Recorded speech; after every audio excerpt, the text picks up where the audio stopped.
The pasta on my plate grew cold as I watched Derek's eyes follow a blonde woman across the restaurant.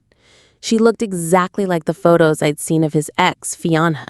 Same hair, same walk, same everything.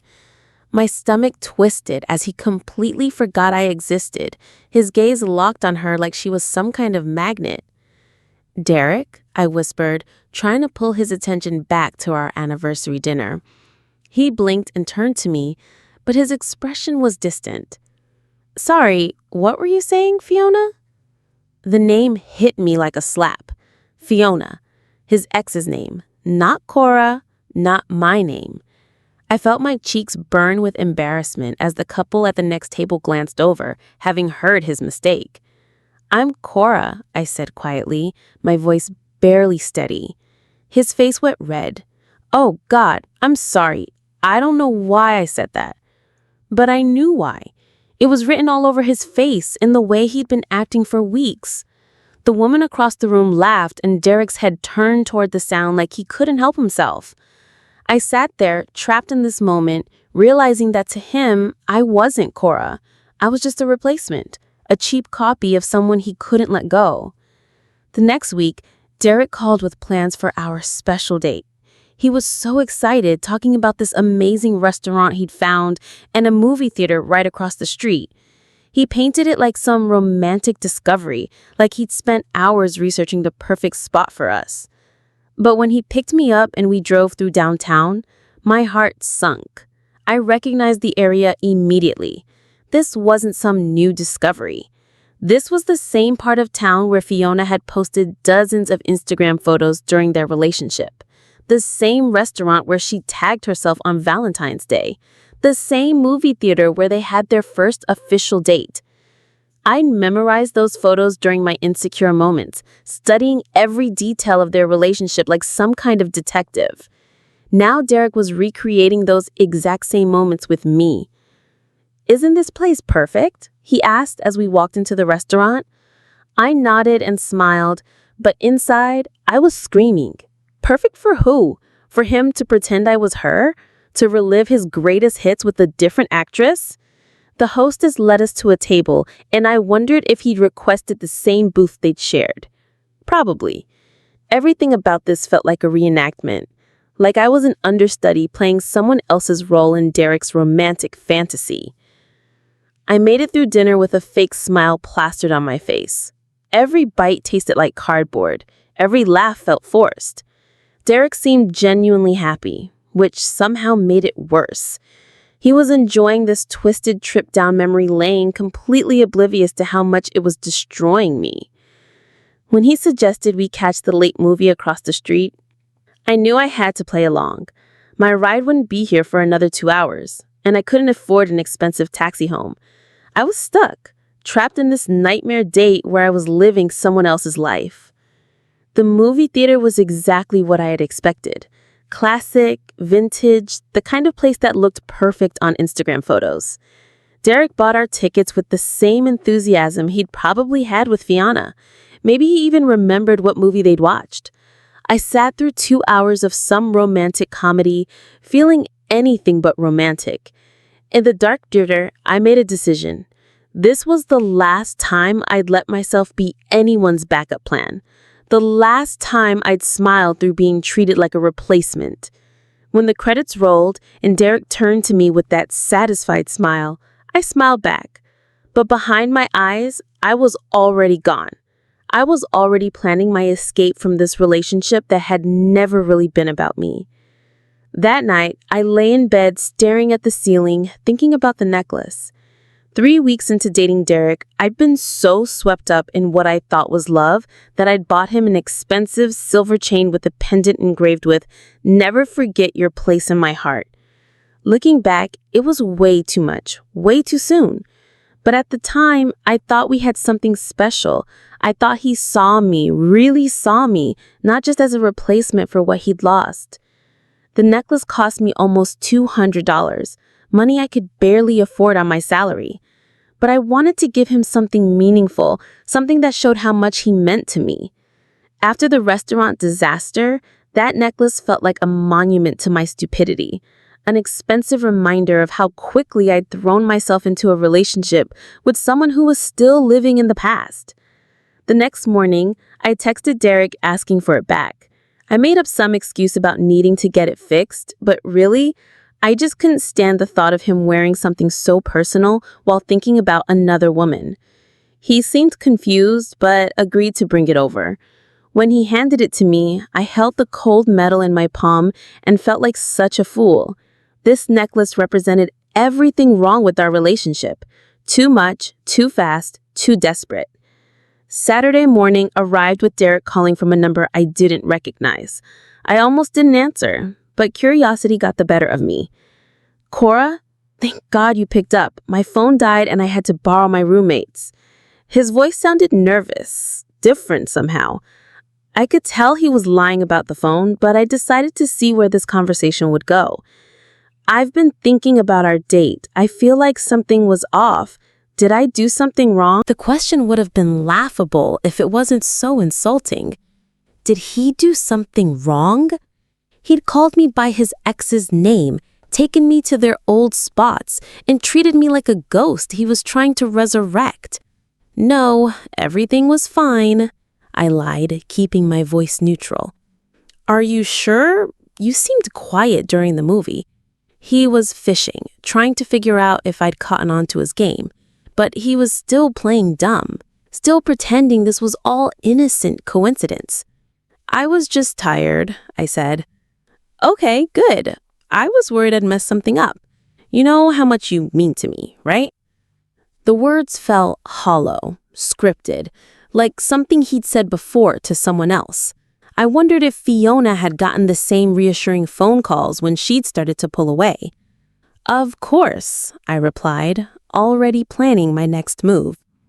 The heartbreak hit me like a truck that afternoon. Despite everything, despite seeing the truth so clearly, part of me still loved him. That desperate, pathetic part of me that wanted to fix things, to make this work somehow.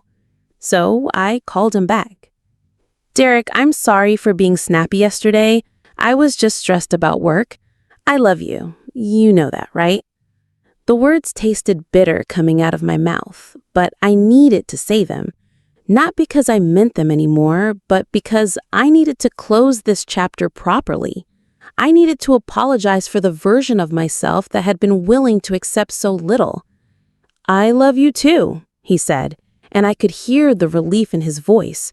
"I was so scared you were pulling away." After we hung up, I immediately blocked his number, this time for good. But Derek didn't know that. He thought my apology meant we were okay, that I was back to being his compliant replacement girlfriend. That night, I sat in my room holding the necklace I'd given him, now returned to me like everything else in this relationship, returned and meaningless. I just played my first card in a game Derek didn't even know we were playing. He thought he'd won me back with his fake concern and hollow love words. But really, I'd just given him enough rope to hang himself. The next morning brought clarity, like cold water to the face. I looked at myself in the bathroom mirror and barely recognized the woman staring back. When had I become someone who accepted being called another woman's name? When had I started settling for being someone's second choice? This wasn't me. The real me had standards. The real me would have walked out of that restaurant the moment he said Fiona. But something about Derek made me weak, made me desperate to be loved, even if that love was meant for someone else. I thought about my friends who'd warned me about him. "He's not over his ex," my best friend had said after meeting him. "You can see it in his eyes when he talks about her." I defended him then, made excuses, insisted they didn't understand what we had. What we had? The joke was on me because we'd never had anything real. What we had was his fantasy and my delusion, two people playing pretend in completely different stories. I made a promise to myself standing in that bathroom. Never again. Never again would I compromise my worth for someone who couldn't see my value. Never again would I be anyone's backup plan, their consolation prize, their practice run for getting back with their real love. I started digging deeper into Derek's past, and what I found made my stomach turn. Through mutual friends and social media breadcrumbs, I pieced together the real story of his relationship with Fiona. He'd been obsessive, controlling. When she tried to end things, he'd shown up at her work. He'd called her friends trying to get them to convince her to give him another chance. He'd written her long emails about how they were meant to be and how she was making a huge mistake. Fiona had finally blocked him on everything and moved to another city just to get away from him. She told mutual friends that Derek couldn't accept reality, that he kept trying to recreate their perfect relationship instead of dealing with the fact that it was over. Now it all made sense. I wasn't Derek's girlfriend. I was his therapy, his way of processing his unresolved feelings about Fiona. Every date was him trying to recapture what he'd lost. Every "I love you" was really meant for her. I'd been a placeholder, a living, breathing photo album of his greatest hits with another woman. The restaurant, the movie theater, probably even the way he touched my hair or the pet names he used. It was all recycled material from a relationship that had ended 2 years ago. The most disgusting part? He probably didn't even realize he was doing it. Looking back over our 3 months together, I started seeing the patterns everywhere. Derek was always postponing our dates, always finding excuses to change plans at the last minute.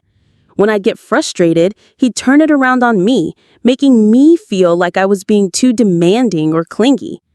"You know I care about you," he'd say whenever I brought up his behavior. "Why do you need so much reassurance?" But it wasn't love I'd been experiencing. It was manipulation. He trained me to accept less, to be grateful for whatever scraps of attention he threw my way.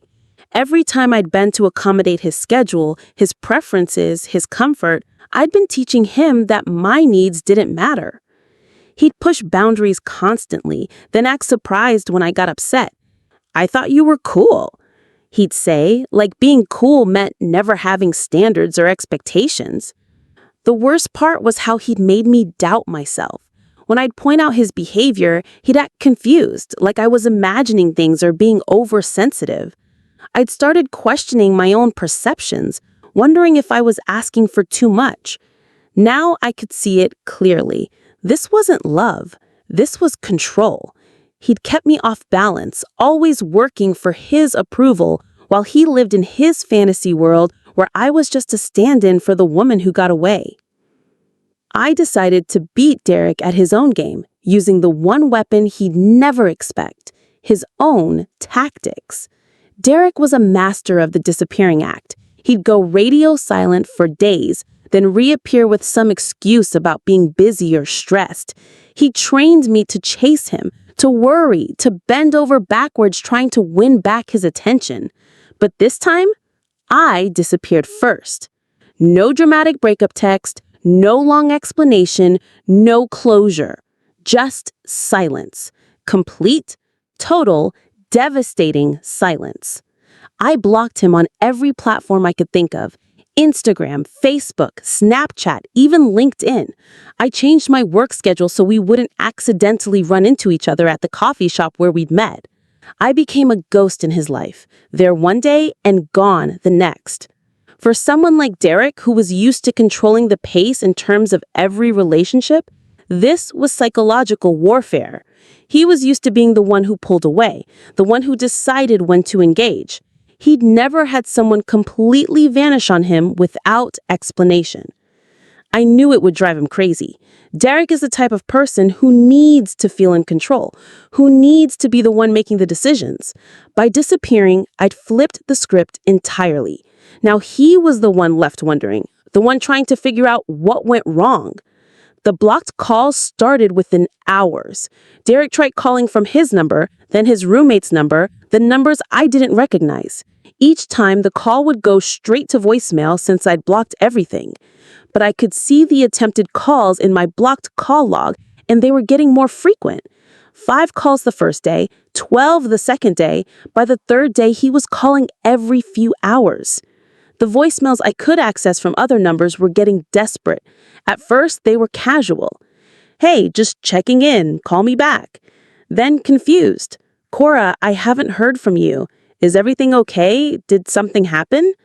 Then frustrated. I don't understand why you're not answering. We need to talk. Finally, almost panicked. Please just call me back. I'm worried about you. I don't know what I did wrong. The irony was perfect.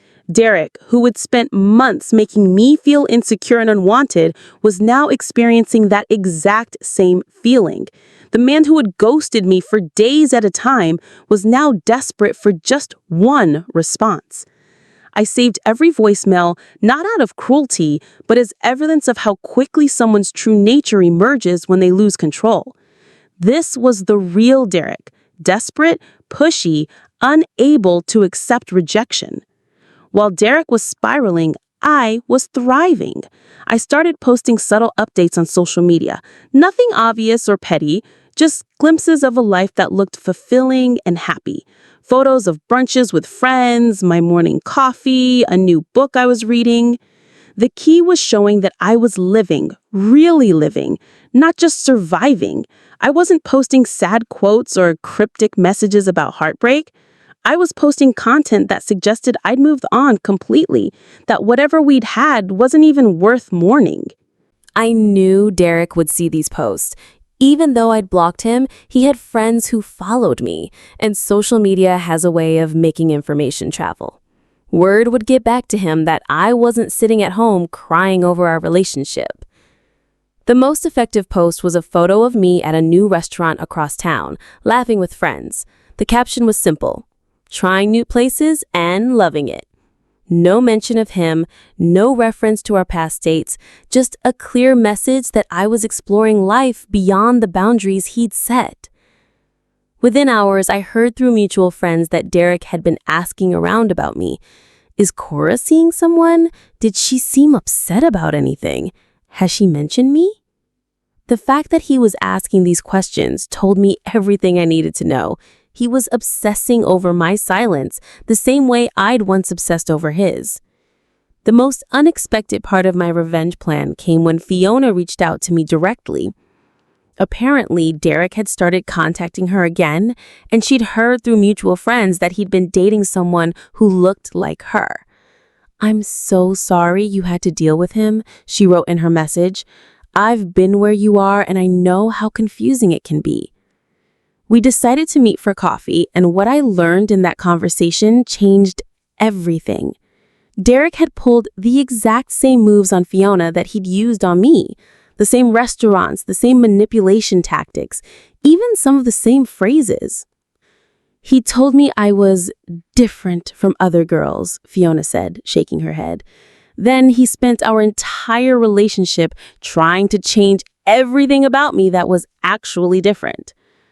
She showed me screenshots of texts he'd sent her after their breakup, messages that were almost identical to the voicemails he was leaving me now. The same desperate tone, the same refusal to accept rejection, the same entitled demand for closure. "The scary part," Fiona continued, "is that he genuinely doesn't see what he's doing wrong. He thinks he's this romantic guy who just loves deeply, but really, he's terrified of being alone." We spent 3 hours comparing notes, and by the end, I felt like I'd been studying a textbook on toxic relationship patterns. Derek wasn't just my problem, he was a walking red flag who moved from woman to woman, repeating the same destructive cycle. Instead of creating drama between Fiona and me, our conversation had the opposite effect. We bonded over our shared experience of being manipulated by the same person. There was something powerful about having our perceptions validated by someone who'd lived through identical treatment. "I blamed myself for so long," Fiona admitted. "I thought I'd been too sensitive, too demanding. It wasn't until I talked to other women he dated that I realized it was a pattern." Other women, plural.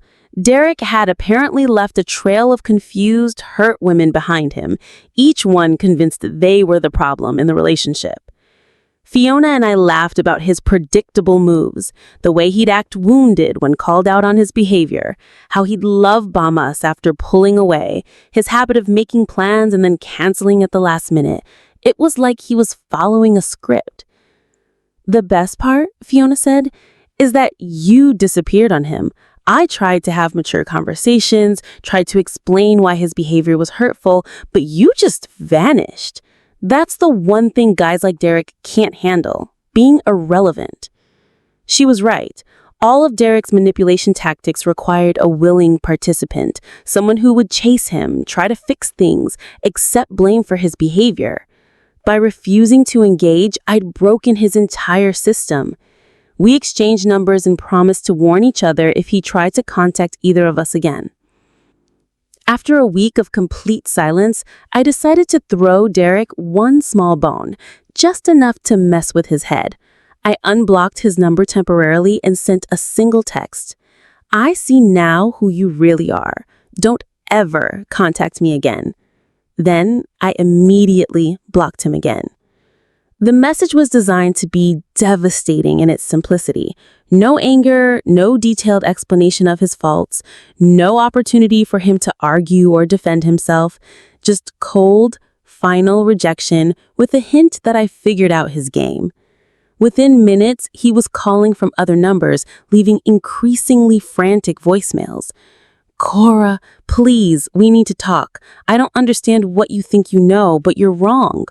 Whatever someone told you about me, it's not true. You know me better than that. I can explain everything if you'll just give me a chance. The begging in his voice was almost pathetic. This was the same man who made me feel like I was asking for too much when I wanted basic respect and consistency. Now, he was desperate for just one conversation, one chance to manipulate me back into his web. But I was done being manipulated. I'd said everything I needed to say in 8 words. I see now who you really are. The fact that the simple statement had triggered such panic told me I'd hit the target perfectly. The hardest part of my plan was maintaining the silence. Every instinct I'd been trained in this relationship told me to respond, to explain, to give him the closure he was demanding. Derek had conditioned me to be his emotional caretaker, to prioritize his comfort over my own dignity. But that version of me was gone. The new me understood that some people don't deserve explanations. Some people have proven they'll twist any words you give them into ammunition for further manipulation. Derek's voicemails were getting more desperate and revealing. He was cycling through every manipulation tactic in his playbook. Guilt, how can you just throw away what we had? Anger, this is really immature of you. Bargaining, just tell me what I did wrong and I'll fix it. And false promises, I know I haven't been perfect, but I can change. What he couldn't understand is that his behavior had already told me everything I needed to know. No conversation could undo the fact that he'd called me another woman's name, taken me to his ex's favorite places, and treated me like a substitute for someone else. The silence I was giving him wasn't cruelty, it was boundaries. For the first time in our relationship, I was protecting my energy instead of spending it trying to fix someone who didn't want to be fixed.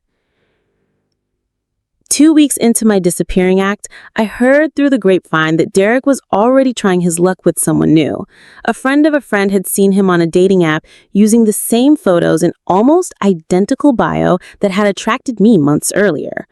But here's where karma stepped in. The new girl had mutual friends with both Fiona and me. Within days of their first date, she was getting warnings from multiple sources about Derek's patterns. He seems nice, but I heard he's not over his ex, someone told her.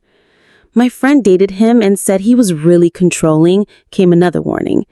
The girl, smart enough to listen to red flags, ghosted Derek after their second date. No explanation, no closure, just silence. The same treatment I'd given him, now happening again with someone else. According to mutual friends, Derek was spiraling. 2 women in a row had disappeared on him without explanation. His usual tactics weren't working.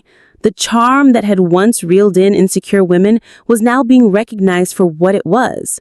Word was getting around our social circle. Derek was becoming known as that guy, the one who wasn't over his ex, who treated women like placeholders, who couldn't handle rejection. His reputation was preceding him, and it was protecting other women from falling into his trap. 3 months after that awful anniversary dinner, I barely recognized the woman I'd been. I found the necklace I'd bought Derek in a drawer, and instead of feeling hurt, I felt proud. Proud that I'd taken it back. Proud that I'd refused to let it become a symbol of my desperation. That necklace represented the old me, the version who moved too fast, loved too hard, and accepted too little. The woman who'd engraved, "Never forget your place in my heart," for a man who couldn't even remember her name. But the new me understood something crucial. My place in someone's heart should never be something I have to fight for, beg for, or earn through compromise. The right person would treasure my place in their heart naturally, without me having to remind them with jewelry. I looked at photos from our relationship and saw the signs I'd missed. In every picture, Derek was either looking at his phone, looking away from the camera, or looking at me with an expression that now seemed distant and distracted. There wasn't a single photo where he looked at me with genuine love or presence. I'd been so busy trying to make the relationship work that I'd ignored the evidence that it was already broken. I'd been performing love for an audience of one who wasn't even watching. The most satisfying part of my revenge came naturally, without any planning on my part. Derek's own family started pulling away from him after witnessing his pattern of failed relationships and increasingly desperate behavior. His sister, who I'd met briefly and liked, reached out to apologize for his brother's behavior. She said, "I don't know what happened to him after Fiona. He used to be different, but now he just seems angry and obsessed with recreating the past." Even Derek's parents, who had always made excuses for his behavior, were getting tired of his drama. According to mutual friends, they'd started refusing to listen to his complaints about crazy ex-girlfriends who didn't appreciate him. Maybe the problem isn't the women you're dating, his mother had apparently told him. Maybe you need to look at yourself. The family that had once enabled Derek's behavior was now holding him accountable. Without their support and validation, he was forced to confront the possibility that he was the common denominator in all his failed relationships. It was the kind of justice I never could have orchestrated myself. Sometimes the best revenge is simply letting someone experience the natural consequences of their own actions, without interference or explanation. While Derek was losing friends and family support, I was building the life I'd neglected while trying to fix our broken relationship. I threw myself into my career, my friendships, my hobbies, all the things I'd put on the back burner while trying to be the perfect girlfriend for someone who barely saw me. I started taking art classes, something I'd always wanted to do but never made time for. I planned weekend trips with friends, exploring places that had nothing to do with Derek or his memories. I read books, took up running, and rediscovered parts of myself that had gotten lost in the relationship. The most important change was internal. I stopped checking my phone constantly, hoping for messages that would validate my worth. I stopped analyzing every interaction for hidden meanings or signs of rejection. I stopped performing happiness and started actually feeling it. My friends noticed a change immediately.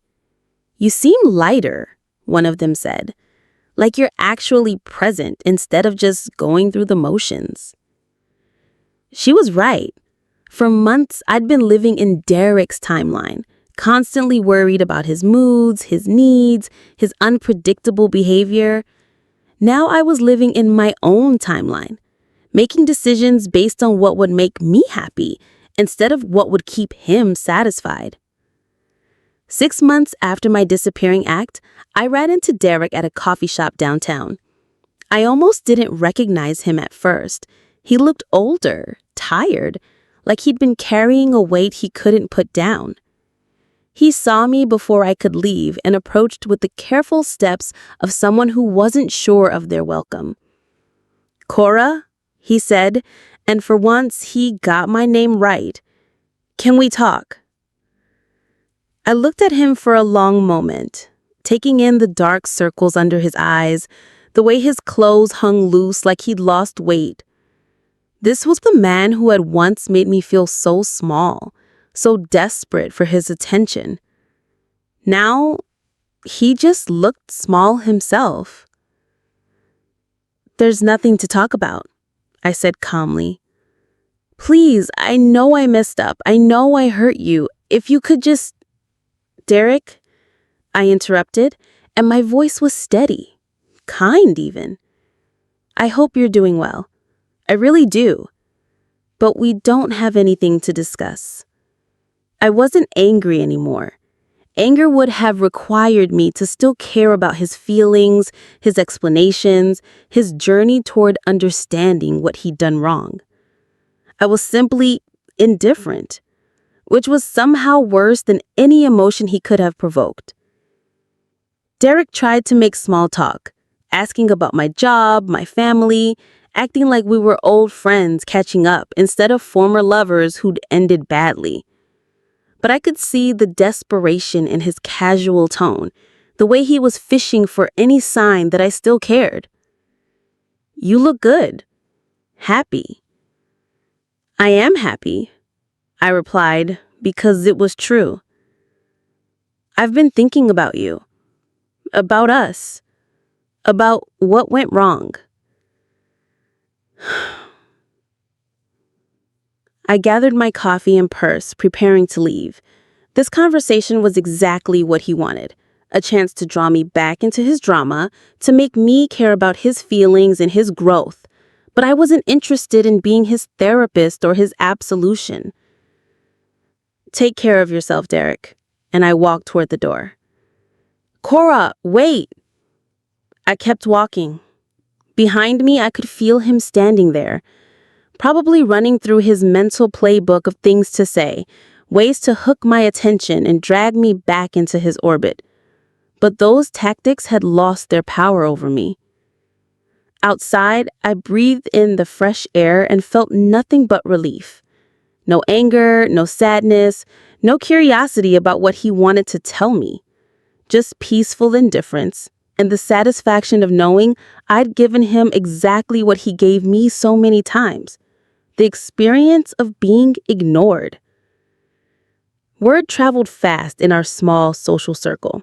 Within days, everyone knew about our brief encounter at the coffee shop and how I calmly walked away from Derek's attempt to reconnect. "He's been telling everyone you were the one that got away," a mutual friend informed me.